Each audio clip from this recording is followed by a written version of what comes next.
So apparently we're live. Welcome everyone to Center for Veteran Transition Integration's first part of a conversational series around supporting veteran success in higher ed. For those of you who are new to CVTI, CVTI has been around for about 5 years now. We are a nationally focused veteran service organization housed at Columbia University, but we serve veterans nationwide, helping them make meaningful journeys through the higher ed landscape. But it's a pleasure to be here today. We're also broadcasting from our brand new physical space on Columbia University. That's why I got Ike here looking over my shoulder, the ghost of Eisenhower, Columbia president in the 50s prior to becoming president of the United States. And as we all know, great American and great vet. But most importantly, it's my pleasure to be joined today by Linnea Heasel, longtime veterans advocate, working with Warrior Scholar Project, researcher, doing a lot of great things. And so let me just turn it over to Linnea and say, Linnea, why do you think we're here today? What are we talking about? That's a great question, and thanks for having me today. So I'm a military spouse. I fell into this work. I think most people who end up working in higher ed would say that as well. But my spouse was stationed out on the West Coast. We're Navy family submarines. And we were out on the West Coast in 2008 when the post 9/11 GI Bill was signed into law. And it was during that time a number of his crewmates had a lot of questions about how does this benefit work? How do I apply to school if I want to use it? And my initial response was, well, higher ed should be able to help you. And they were like, they have no idea how this works. And I was like, okay, well, what about the Navy? They should be able to assist you as well. And same response, not a lot of answers to be able to help them navigate the space.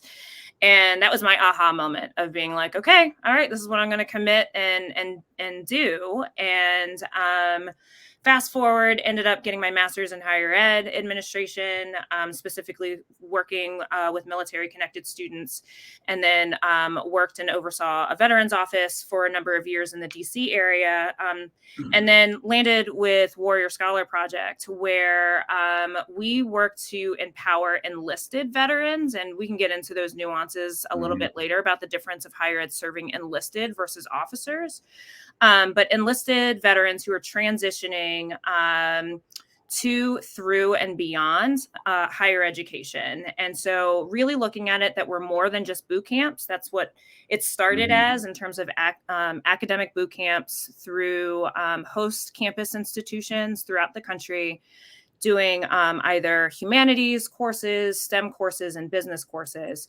But we have since expanded beyond that in terms of like what are workshops and skill sets to, again, get comfortable in that learning environment, as well as understanding intersectionality, that veteran identity is not a monolith. And so what are the nuances in terms of accessing higher ed?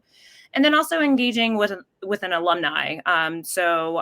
WSP just celebrated its 10th year. And so we have a lot of alumni of folks that have gone through our courses. And so how are we engaging with them beyond just the undergraduate process, but then other areas, whether that's graduate school or their career, and keeping that community involvement. And so the reason why like we're here and why there are organizations like Warrior Scholar Project and people who are working in higher ed supporting this population is because there is, I'll call it buckets. There are 3 buckets that higher ed has a tendency to put military connected students, but specifically veteran students. And so they either put them into the category that they're a deficit model, that they're broken, that they need assistance, that they're not of the caliber of their civilian counterparts.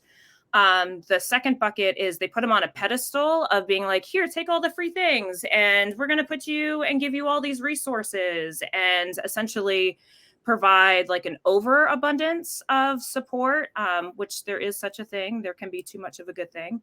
And then the third bucket is that they're a guaranteed source of income for the university. And so the universities structure their services and resources, and one of these three, and these services exist to be like, yes, they have GI Bill funding, so that's important. But not all students come from a deficit model. Let's think about it from an asset perspective. So what does that look like? And yes, there might require some unique needs and services for this population. But if you overcorrect yourself, you're going to end up isolating them in the process and not helping them fully integrate. So that's why services like this exist. And, it's something that I'm really passionate about, and I'm going to keep talking. So I don't know what questions you have from that for us to keep going. Well, it's interesting. I think the one of the other buckets I would put in there, or one of the, it kind of fits. I tend to call it Instagram deep. Most universities are Instagram deep. They say, we support veterans, we love our veterans, but it's just by happenstance. They turn around, they got a lot of vets on campus. They say, well, let's trot out the president and get a picture with our vets at the football game, or hang out with them, or at least acknowledge them, which, again, that's a great first step. It's a great first step. But it's indicative, I think, of kind of a passive consumer role that particularly a lot of selective universities have taken when it comes to the veteran population. As you're talking there, I was thinking back to, the GI Bill. People don't understand. The original World War II GI Bill revolutionized higher ed in America because it expanded access to college for a whole host of people that would never even think about it, right? Pre-World War II, a very small minority of Americans even considered going to college and getting a degree. It was the post-World War II GI Bill that made it a norm for middle-class families to send folks to school. I think what we see now with the post-9/11 GI Bill is it's not obviously the population that's taking that benefit, that asset into civilian life is nowhere near as large as what we saw post-World War II. But it also brings a new kind of revolution to higher ed in terms of bringing non-traditional students with assets into higher ed. And I don't think higher ed was ready for that. In fact, I know higher ed was not ready for that in 2008. When you were thinking back, one, you had your husband there trying to figure out, what did you see? What gaps were there, 10 years ago that maybe we're still grappling with? Ooh. I know we don't have all evening, but I think the biggest one was, and this is to no fault of higher ed specifically, I think that there's a history of, because there's such an invested interest in wanting to support veterans, especially at the government level, that legislation pushes and goes so quickly that the nuances of how that's going to play out at the higher ed level, there's a disconnect, and it ends up just being a mess in terms of implementation. So that was the biggest issue in terms of when, in 2009, when GI Bill benefits started being processed, was payments were significantly delayed, or there was misunderstanding in terms of like how the benefits paid out and who was eligible. There was a lot of nuances with that. And so with the delayed payments, here's a good example in terms of how that did impact higher ed, was students were getting notices from the university saying, we're going to disenroll you because we're not getting you still have a bill.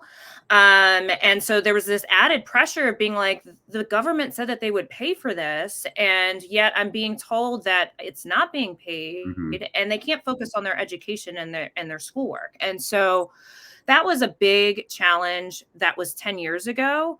Whereas while the payments are coming through much better in terms of this automated system that the VA has been working very well to implement, the challenges now is there's still a disconnect in terms of what the VA processes are in terms of how to communicate how benefits are paid, or what's eligible or what you're eligible for, whether it's post 9/11, voc rehab, or Chapter 31.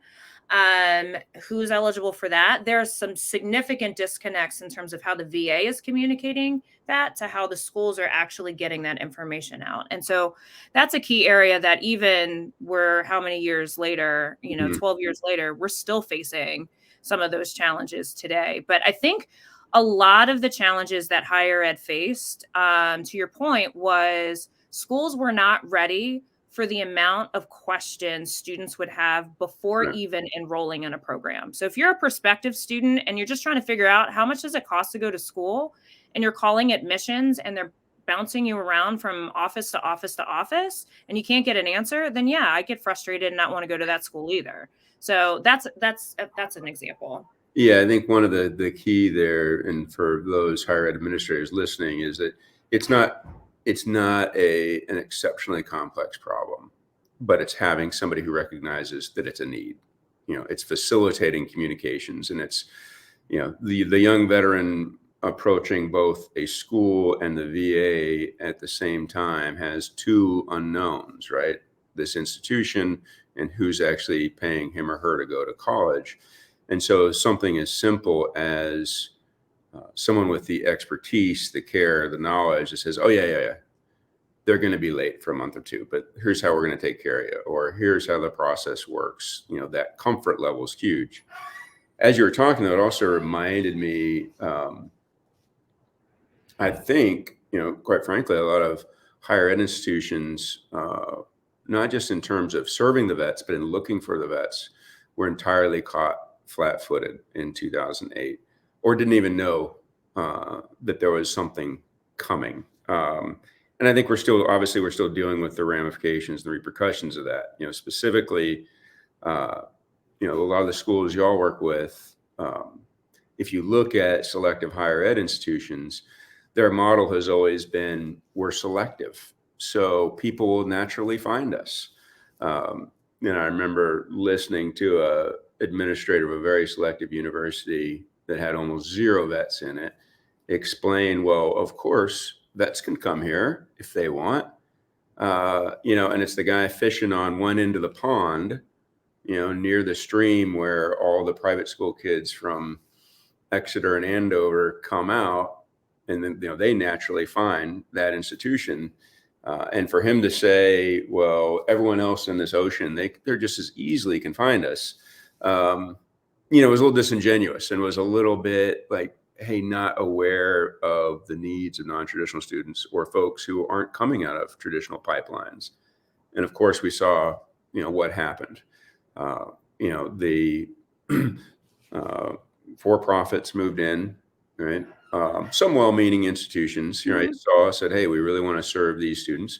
But a lot of higher ed was just out there. And I think that was one of the things that kind of brought Warrior Scholar Project into existence, right? To, say, hey, there are alternatives other than these for-profits, the people who are willing to be on base and advertise in front of young service members circa 2008. Yeah, no, exactly. And I think, that's our role. And I know that there's a number of other organizations out there. I'll give a shout out to like Service to School, where really it's about informing student veterans in terms of what are your options. So that way you can make an informed decision of what's a good fit for you. And I think if we think about it, and this is where things get a little bit scary for me from my time working at a university and then now being on the other side of it is, there's so much that, going through transition TAP, transition assistance program, they're like, okay, we'll go to the GI Bill comparison tool and shop around. And okay, great. It tells me, how much that costs. And, the university where I used to work at used to list the yellow ribbon program rate for one of the schools, but there was another degree school or a school that offered degrees that had a different yellow ribbon program rate. And so it becomes really confusing. And how do you get information that way? But then the other one that became very popular when I was at this institution was U.S. News and World Report, Best for Veterans. And their ranking list, literally the criteria is, well, now it is, do they have 20 or more undergraduate student veterans? Do they use GI Bill benefits? Are they a yellow ribbon program school? And then where do they rank overall in their Mhm. like civilian counterpart?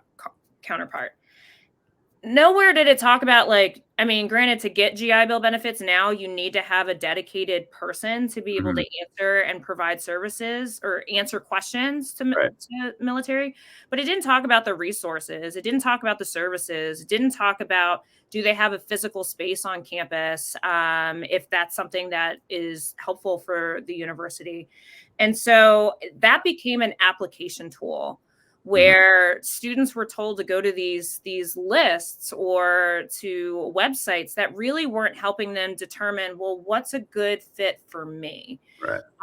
and recognizing the nuances of my experience, because in reality, if we're going to talk about serving the military connected population, specifically the student veteran, that's a DE&I initiative. That's a diversity, equity, and inclusion initiative. If we think about it, diversity, they're veterans, they have a unique experience that they're transitioning out.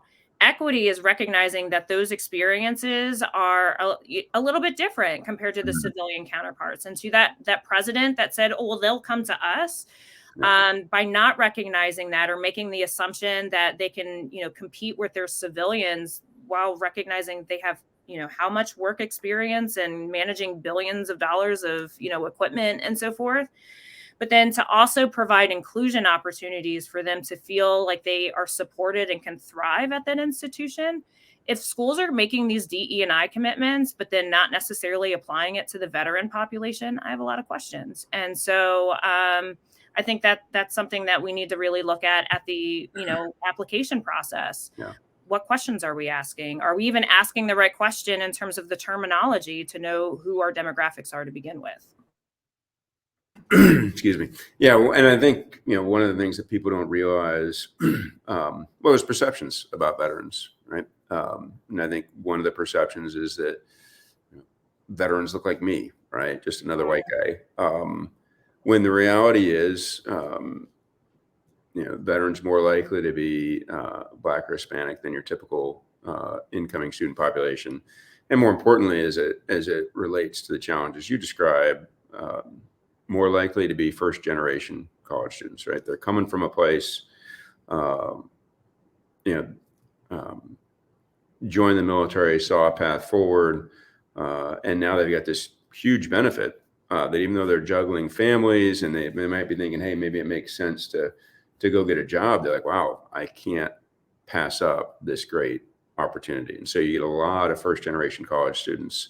And oh, by the way, right, they got families and they're working. So um, again, it's got to be more than Instagram deep. It has to be don't just find the vet that fits your preconceived notions and say, this is who we're supporting. Um, Vets have the diversity of America in them, right? It's all social economic classes, all races, all genders. Um, it's a really, yeah, it's a population that tends to be oversimplified, both in terms of what it looks like and their needs. What about sub communities, I guess, within the veteran population? Um, are we seeing a need to start serving, below just, hey, you're a vet? That's a great question. So I think two things come to mind. I would say that service members, reservists, and veterans are often used interchangeably when, in fact, that they have different needs. Hmm. Um, Especially if we're talking about service members, especially at the undergraduate level, they're probably going to school part time. But yes, there's, thinking about their working employee, working while going to school, and that has, in and of itself, has a different perspective. Reserves are the forgotten subpopulation within higher ed, and so um, and now that my spouse is in the reserves, I can kind of understand why. In terms of, I call it, I have a part-time relationship with the Navy, but it is really this, when the 1 month or one time a month drilling, the 2 week AT, and so forth. But that opportunity to, get deployed or get activated right off the spot is a little bit different than maybe the service member where they have already planned out a little bit, Mhm. their schooling opportunities.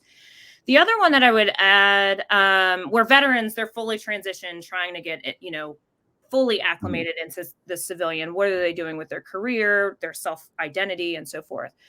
The other one that I would also add is enlisted versus officer. And when you ask a selective university, how many veterans do you have? Or how many Right. military connected Yeah. students do you I know have? where you're going with this one. And they'll provide you the number. And then my next question will be, okay, how many are undergraduate? How many are graduate? They'll provide that data. And then I'll ask, how many are enlisted at the graduate level versus officer? Mhm. Most of the time, the university doesn't know the answer to that question. But immediately, especially if their high numbers are in the MBA program, we're Yeah. talking about their high population of veterans that they're serving are actually officers. Right. And I'm saying this as a spouse of somebody who went to the Naval Academy, who got his MBA, like totally went Mhm. down that path and is part of that population. But if we're talking about fully radically including this veteran population, then we need to be very nuanced in our Mhm. terms, because not only are many of these universities that are saying that they're supporting this population serving those that already have an education Mhm. that was paid for by the government. Granted, they paid it back with their service, which is a little bit different.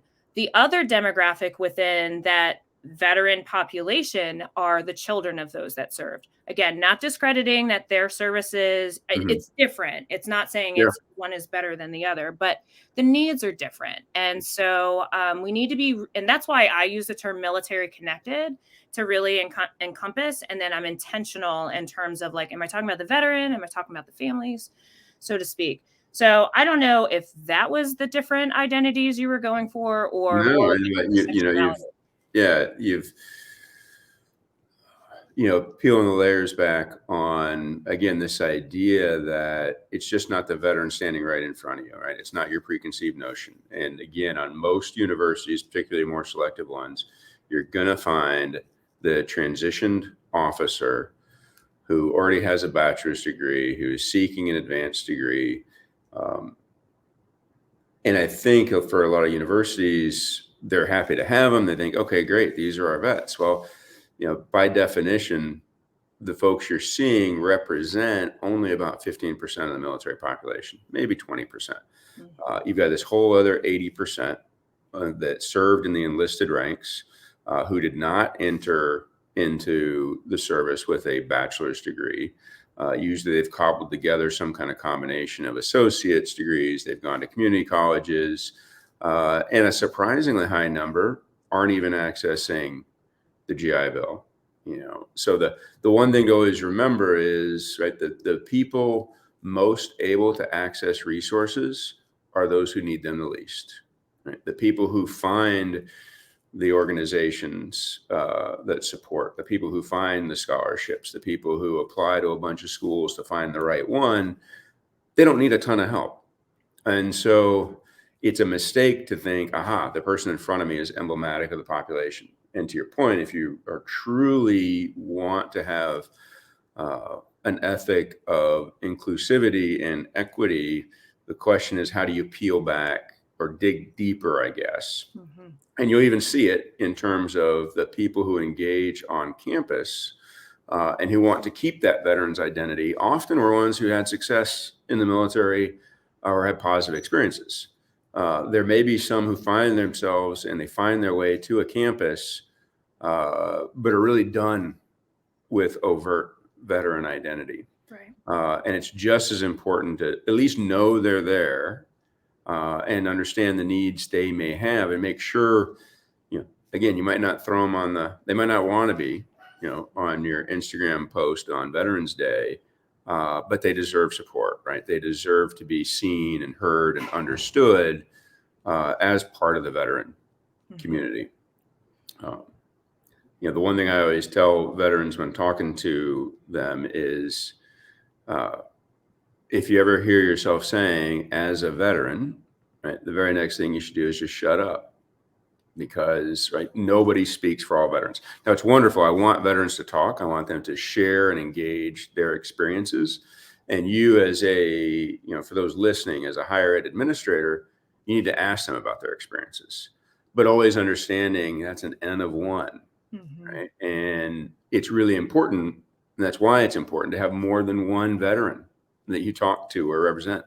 You want that whole panoply of veteran experiences. You want to talk to the person who ran refueling in Kuwait, in addition to the person, who was maybe kicking down doors in Afghanistan, or the person who spent their time in Okinawa loading ships. All of them served, and it does a disservice to the whole community when there's a lack of interest in digging into all the elements of service, and reaching out even and understanding that there are those who are at your institutions who don't go out of their way to identify as vets.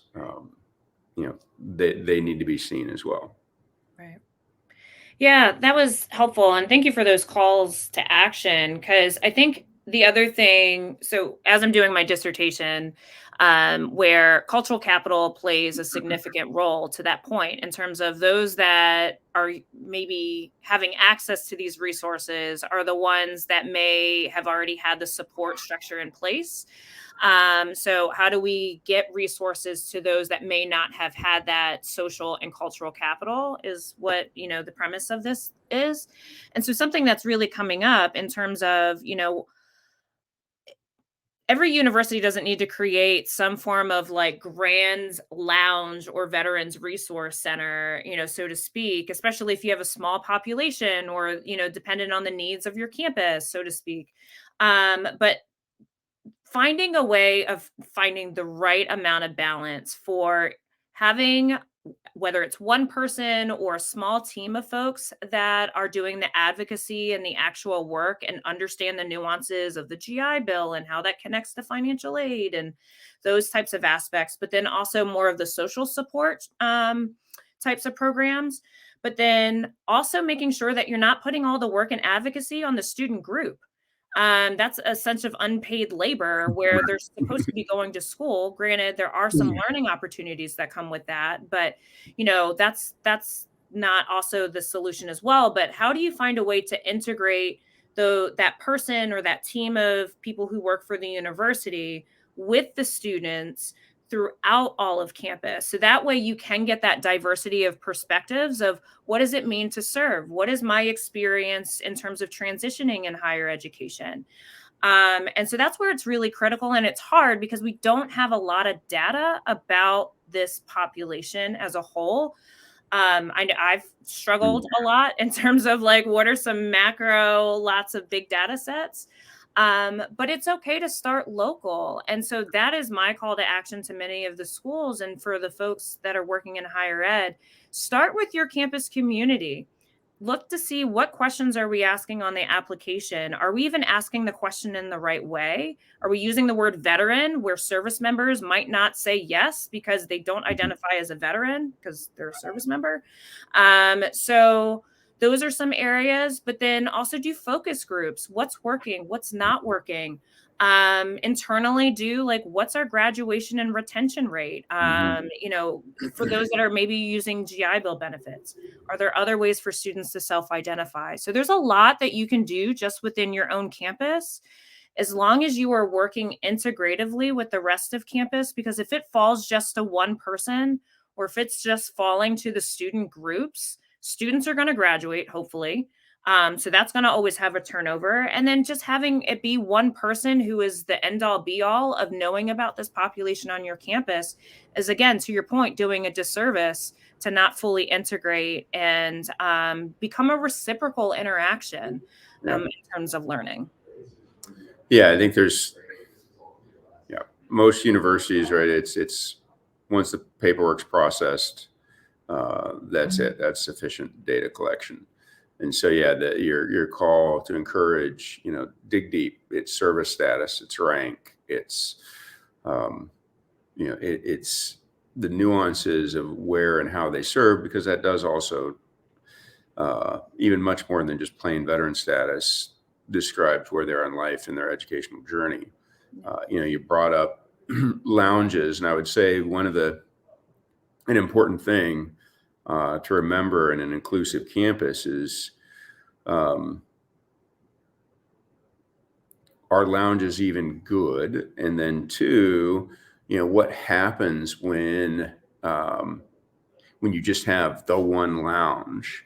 And what I would say, it's a word of warning to most universities. One, if you just have a lounge, there are some populations in the military that might just take over that lounge. It could be, all your male infantrymen, right? And guess what? The military likes to be integrated, diverse, et cetera. But that might turn off other portions of it, and the lounge might not be seen as, hey, that's where I want to be. So to your point, having multiple points of entry for veterans and their different identities in terms of how they want to affiliate. The second thing I would say about lounges and about all of this writ large is, I would tell you, to administrators and folks out there, is you don't need a lounge. If you can have one and it's a great little luxury, sure. But a lounge can be dangerous. What I would say, because for me, the key thing for administrators and faculty to remember is, yes, we want you to welcome veterans in. We want you to recognize and adopt them as a meaningful community and part of your campus. But if you bring them in like that and you ship them out like that, you failed. Right? If somebody's been at your campus for 4 years and they're still hanging out in the veterans lounge, you've failed. Right? We have not prepared them to move on in life. We want the welcoming environment where, hey, I'm really confused. I don't know what the hell's going on. I spent all my, I just came from an assignment in South Korea. I've never been in this state, this school. Nobody in my family's done higher ed, and I'm trying to navigate the VA. I just need somebody who looks like me that I can chat with and find comfort in. But by the end of, so it's great, bring them in, do that for them. But by the end of 4 years, me as a former infantryman, I should not be hanging out with former infantrymen. If I want to go be a coder, I need to be hanging out with coders. That needs to be my new community. Some of them can be vets. That's awesome. Mm-hmm. Great. But I need to be with my future tribe. And the point of higher ed is not to grab these students, lock them in amber, trot them out for pictures, and then say, hey, great, look at this wonderful veteran alumni crowd we have. It's to fulfill the purpose of your institution, educate them and get them ready for the next phase of their life, integrate them into new tribes, new professions, send them off right on the next chapter. It looks like we're starting to get some questions in, or at least some comments. Yeah, if folks have questions, we can see the chat. So feel free to post some questions that you want, and we can address them as they come in. Yeah, I do see a comment, about resources and support needing to start at the top, and I couldn't agree more. One thing we know about the needs of the veteran community, right? It's diverse and cross campus. It's that, all too often, folks don't tie together that you just need that consistent thread, right? And it can't be the school certifying official trying to pull in resources and assets. So it needs to be somebody who understands veterans' needs and can work to coordinate assets across campus in a way that makes sense for the veteran. So that's everything from navigating, on-campus healthcare to all the various things about pay, in addition to, if you don't have a single point of contact, we see veterans groups will pop up in a small school because they got that one motivated vet. But then if that vet graduates, that school no longer has any veterans, or it doesn't have any veterans presence is noticeable. So it's, having a central point of focus on campus then says, oh, well, here's a bunch of other vets. We can help reshape your organization or your school specific one and keep moving. I see Daniel's comment, and I want to speak to that because there's a Mhm. bit of a balance in terms of, yes, the support for this population definitely has to start at the top, but and I don't like to use but, and they also need to provide some agency amongst those that are actually on the front lines doing this work to structure the support in a way to provide these resources. And again, instead of it just being a lounge, I actually had a board member say something like, I don't want a lounge where they can just like, airport wait for their flight kind of thing. I really want this to be an area of resources. How are we providing resources to this population through their various student life cycle? And I think if we look at it from that approach, whether or not that is a physical space for people to come and study or do programming, that might be necessary, again, dependent on your campus culture. But it might also just be a dedicated office where you're providing the resources and then they have a meaningful space to study and be a part of programming outside of it. That can be okay too.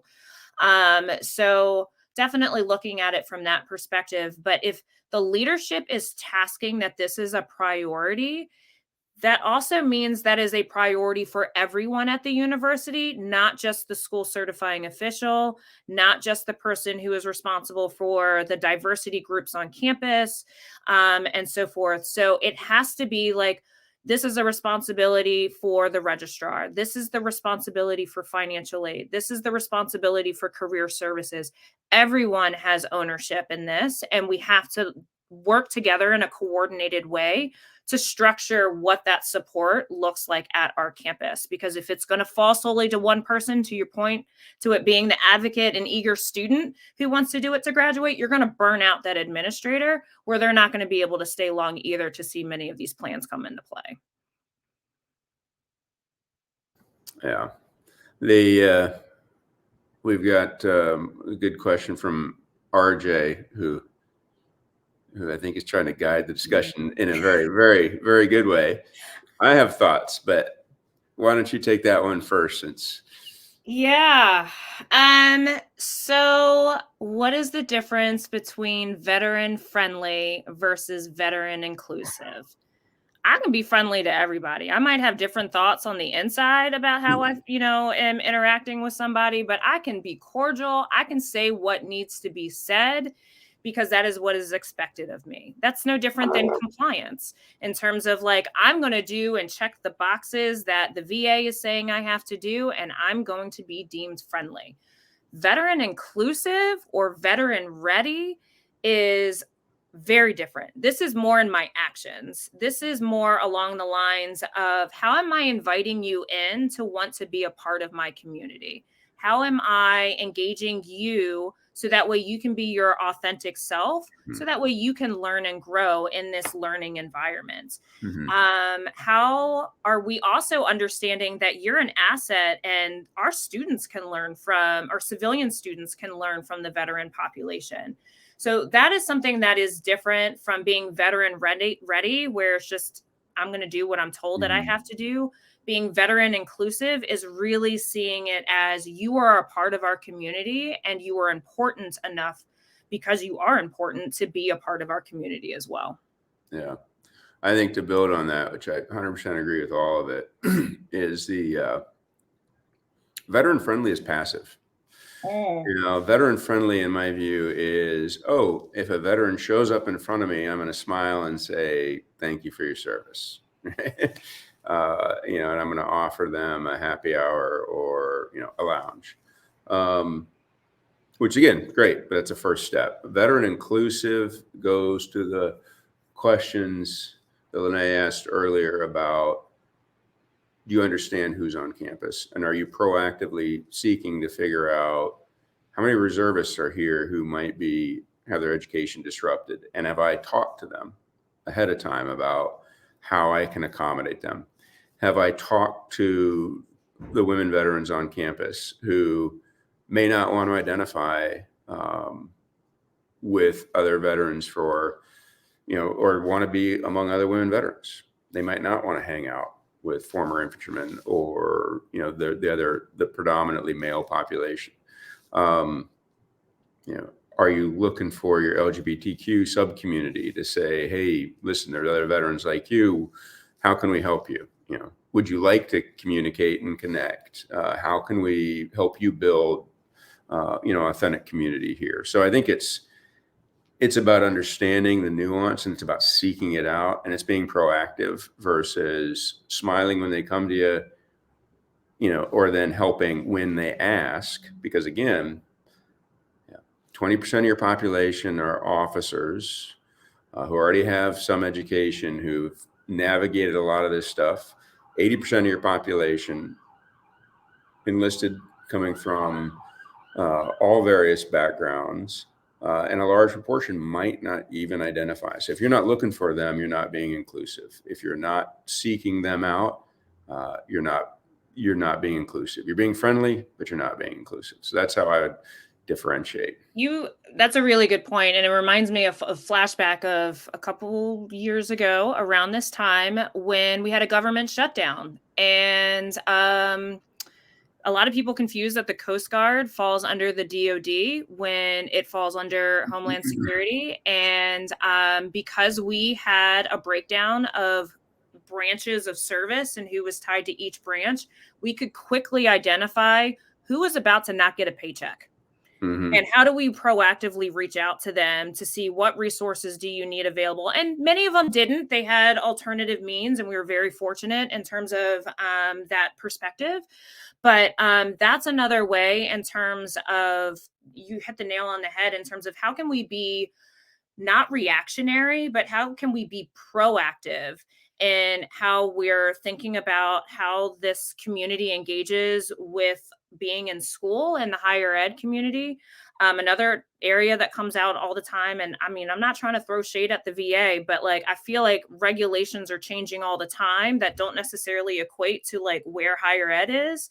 And so like how graduate student housing allowance is paid, or student health insurance. That's another one that took a big turn this fall, where like, how are we proactively communicating to our students that are going to have a big impact because the government made a decision? And so those are some other ways to be really inclusive as well. Yeah, no, I think there's a great question in there from Dr. Perez on community colleges. I would tell you, absolutely right. The future there, Warrior Scholar Project's doing a lot of work. I would tell you, here at CVTI, we're doing a ton of work in terms of enabling and supporting community colleges. You're right, 2 years, if that, right? Because most folks coming to community college are bringing transfer credits, they're look bound. You have a condensed timeline. And I would tell you, here at Columbia University, about half, at any given time, we've got about 600 veterans here. And almost half of them, are transfers from community colleges. So we're kind of intimately familiar with those challenges and needs. I think it's probably worth one of these future events to specifically talk about the community college population and the transfer challenges and how we support. We don't have all the answers. I'll let Lene talk about what they're doing, but I will tell you that one of the things CVTI is doing, under the great leadership of RJ Jenkins and Beth Morgan, is we spend a lot of time with community colleges, and we try to help them integrate the assets we've built, because again, they don't have the huge staffs. They haven't had the time. And so what we're really trying to do is allow them to take all these assets we've built, integrate them in, so that when somebody says, hey, I'm having trouble studying, or I don't understand the GI Bill, or when they're asking all these questions that are vet specific but aren't institution specific, we can take some of that workload off, and we can help introduce them to the bigger community. But we have a lot of work to do, a ton of work to do in terms of making that pathway easier. Because again, 80% of your veteran population is likely to touch community colleges at some point, because they are exiting service for the most part without bachelor's degrees and trying to figure out how to go on to higher ed.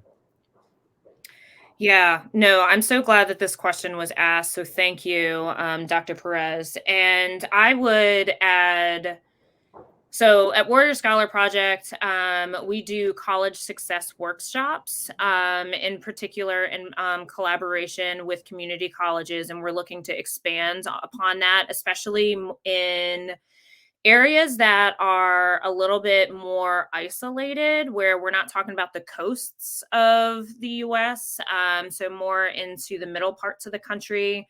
To your point, because definitely community colleges play a critical role for selective schools, where I know during my time working at one, we often advise students, if you've been out of high school for a number of years, who are you today? And so I often say, okay, so if somebody's looking at your application package, I want to know, what are your academic skill sets today? And if you're not able to provide that because your academic records are from 5 years ago, or when you first attempted to go to college and it didn't go so well, let's talk about, maybe you can go to a community college. And if you're still on active duty, maybe tuition assistance might be a better option during that time. And build up that academic records that's more recent, and then for you to apply. And so that might not necessarily, and hopefully I don't like hurt any feelings in the sense of being like, maybe they're not going to get a full associate's at a community college, but we go through what we call the feeder process, where they're getting those couple of credits under their belt at a community college, and then transferring to a university. And I mean, the other thing too is, when many service members, especially those that are enlisted, are on active duty, and then they enroll in online programs, not saying that whether they're good or bad or whatever the case might be, but they're online programs or online classes that end up, when it is time for them to want to go to a selective 4-year school, none of those credits are going to transfer because it was in a completely different degree, or it wasn't necessarily reflective in terms of what the 4-year school is looking for. So, one of the pre-enrollment advising that we do with military connected students as a whole is how do we think about this more in the long term versus just in the immediate? And so community colleges play a significant role, to your point, Jason, in terms of it being a touch point for many service members, enlisted service members, going through that process.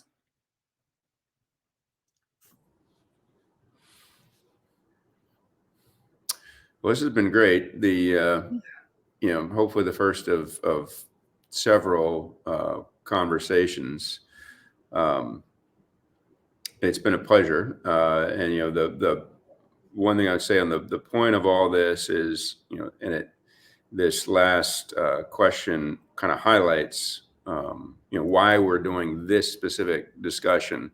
Here at CVTI, we built out a lot of assets that were very veteran focused. How to study, how to apply, how to get into school, just what is higher ed, how do you do this as a first generation student? What this conversation series is now part of is for, those of you who are asking questions, right? The higher ed professionals, the folks who are serving veterans. And we really hope to build a community of folks like Linnea from Warrior Scholar Project and others who are really engaged in this. And I see Lisa Stern from 4 Block just popped in, right? Everybody who's involved in this, we want this to be a free exchange of ideas and best practices. And then we've also put together another MOOC, for those who may be completely new to this. Sign up for the SVS MOOC and go through it, and it'll help you answer some of the questions, so that you say, man, I really don't know what, when they talk about reservists, what are they really talking about? Or man, I don't know, is an E5 enlisted, or is that an officer? What's a sergeant?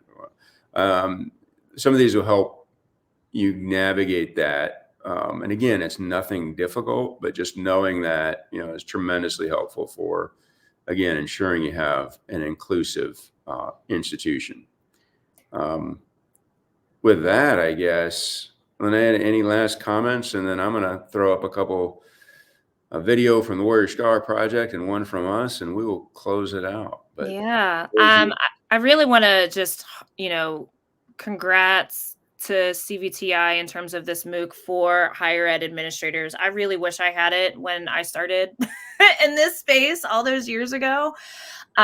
Because constantly what I would often get feedback from folks as I was like, going around campus trying to get, a team of people to care about why this was important.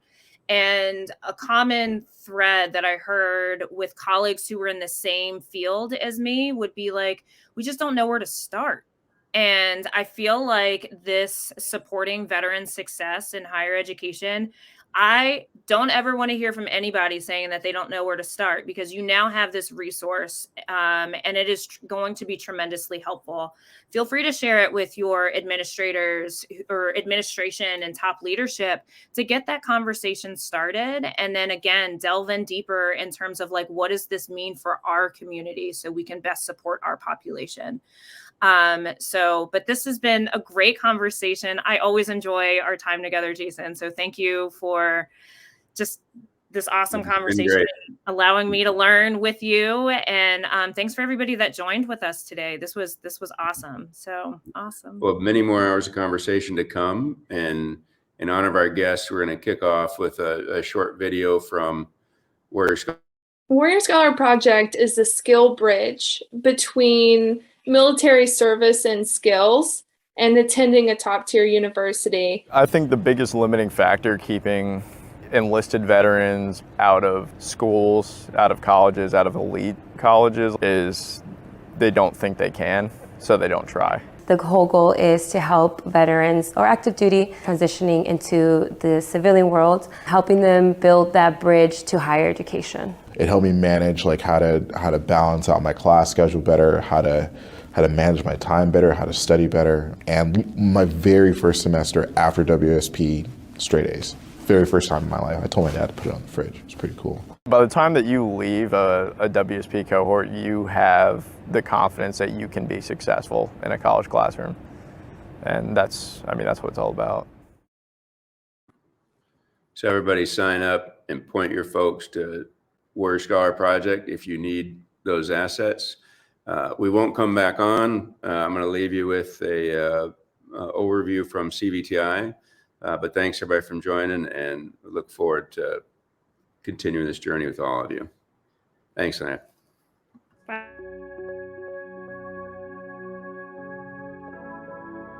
One of the things that made a service member successful in the service was the fact that they were in a group. They were an individual, but they were also a member of a group. And when you get thrust into the private sector, all of a sudden that group is lost. And it's really, you're just an individual. One of the things that was most challenging about the transition was how much of a culture shock and how much of a career shock it was. During my undergraduate studies, I was also a single mom. And so I found time management for me that much more difficult. I talked to a lot of new student veterans who are just panicking from the workload, panicking from just having to live in New York, panicking from not understanding how to deal with other students.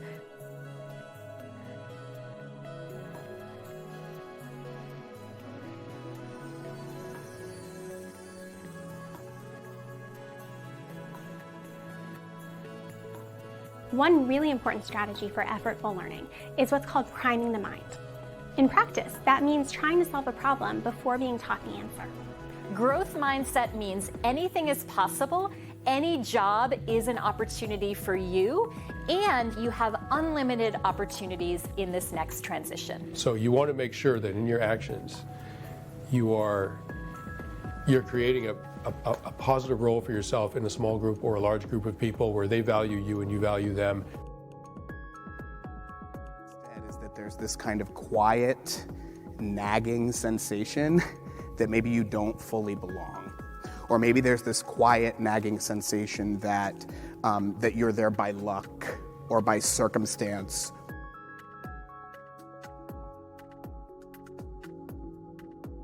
Thinking carefully about how to lower expenses can help stretch VA educational benefits, financial aid, and scholarships to minimize the necessity of using loans to cover the cost of one's education and life. To ask for help in any form is brilliant. When you ask someone for help, you're giving them the opportunity to serve. And especially with people who you may have come through the ranks with. That's in their DNA. They're service-minded.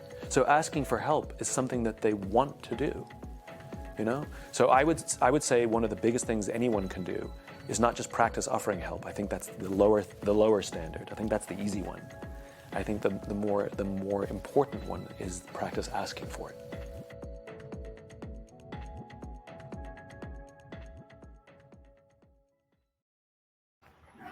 All right.